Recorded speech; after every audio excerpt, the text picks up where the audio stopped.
Magandang buhay sa lahat. Ngayon ay magha-hybrid po tayo. Magpupunla po tayo ng hybrid na paminta. Ibinabad ko muna po sa nalalanta na oh. Nasugatan ako dito, magpapaagot ako ay biglang naputol. So ginawa ko, gagawin ko, didiretso ko na siya ng tanim. Ibabaw lang naman yan, ito ibabaw man ganito kalalim.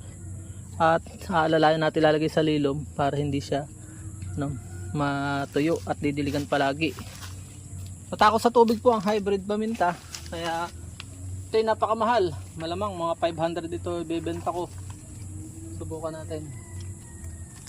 Ililipat ko sa malaki kung mabubuhay.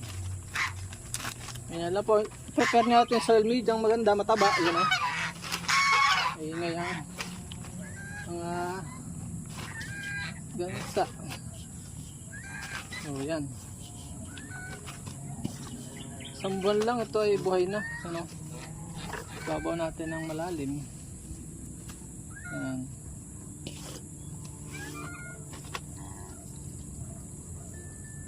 Ayan. Yan lang po yan.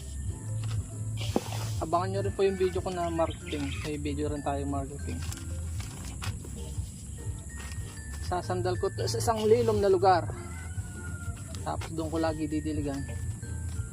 Ayan. Ganyan lang po, press para wag gumalaw.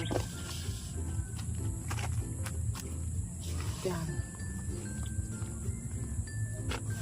Hindi siya sensitive katulad ng native na madaling mabulok. Ito kahit basa, gusto niya. Pag pamintang native ay patay po yan.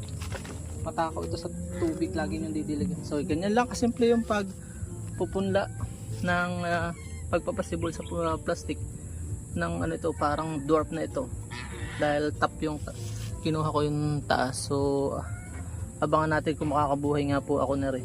First time kong gumawa po nito. So kung kayo pa napagpala sa video ito, ano pa hinihintay nyo? I-share nyo na po ito upang marami sa ating mga kabayan na matuto at sama-sama po tayong umasenso. Paalam and God bless. Aabangan po natin ito. Please support all Filipino vloggers. Pakitarat sa Budurka sa panlahing Pilipino. Paalam po muna. Bye bye po. God bless.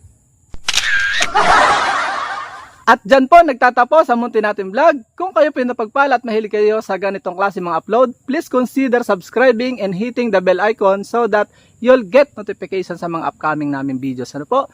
Magkita-kits po tayo sa susunod natin mga vlog. Paalam and God bless. Bye bye po muna.